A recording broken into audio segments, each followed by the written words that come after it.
വീട്ടുകാരന്റെ ഉടമസ്ഥനാകുന്ന മനുഷ്യന്റെ മയ്യത്ത് കാണാനാ വന്നിട്ടുള്ളത്. മാലൂര് നമ്മുടെ വീട്ടിൻ്റെ അടുത്തുള്ള ആളാണുള്ളത്. എൻ്റെ പ്രിയപ്പെട്ട സഹോദരങ്ങളെ, നമ്മൾ ചിന്തിക്കേണ്ടതുണ്ട്. മരണം എന്ന് പറയുന്ന പ്രതിഭാസം നമ്മളെ തേടി വരുന്നത് നമ്മുടെ ഇഷ്ടത്തിനല്ല. അള്ളാഹുവിന് വിജ്ഞാപനം വന്നു കഴിഞ്ഞാൽ, ഈ പ്രസംഗിച്ചു കൊണ്ടിരിക്കുന്ന ഞാൻ ഈ സമയത്ത് മരിക്കണമെന്നല്ല ചിന്തിച്ചു കഴിഞ്ഞാൽ ആ സമയത്ത് മരിക്കുക അല്ലാതെ നിവർത്തിയില്ല കേട്ടോ.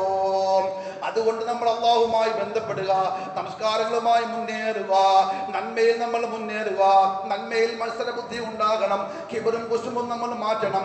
അസൂയ നമ്മൾ മാറ്റണം. നമ്മൾ വലിയവനാണെന്നുള്ള ചിന്ത നമുക്ക് ഉണ്ടാകരുത്. നമ്മുടെ മക്കളെല്ലാം നന്മയുടെ വഴിയിലേക്ക് നമ്മൾ കൊണ്ടുവരണം. അവരെ അള്ളാഹുവിന്റെ പരിശുദ്ധമായ ഖുർആൻ പഠിപ്പിക്കണം.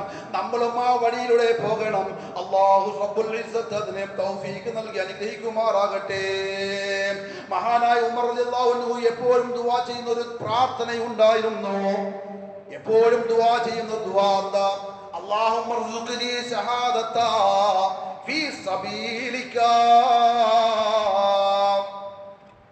നിബിതങ്ങളിലെ പറഞ്ഞത്, ഇനിയൊരു പ്രവാചകൻ ഇവിടെ ഉണ്ടായിരുന്നുവെങ്കിൽ ലൗ കാന ഉമർ, അത് ഉമറായിരുന്നു.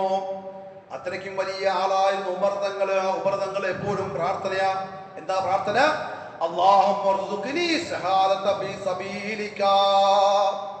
പ്രജമനെ നിന്റെ വഴിയിലായി നീ ഷഹാദത്ത്, രക്തസാക്ഷിത്വം നീ നടത്തിത്തരണം. എന്നെ നീ ഷഹീദായി മരിപ്പിക്കണം.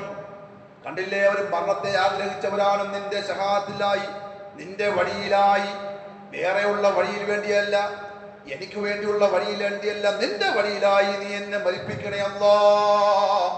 വജ്അൽ മൗതി ഫീ ബലദി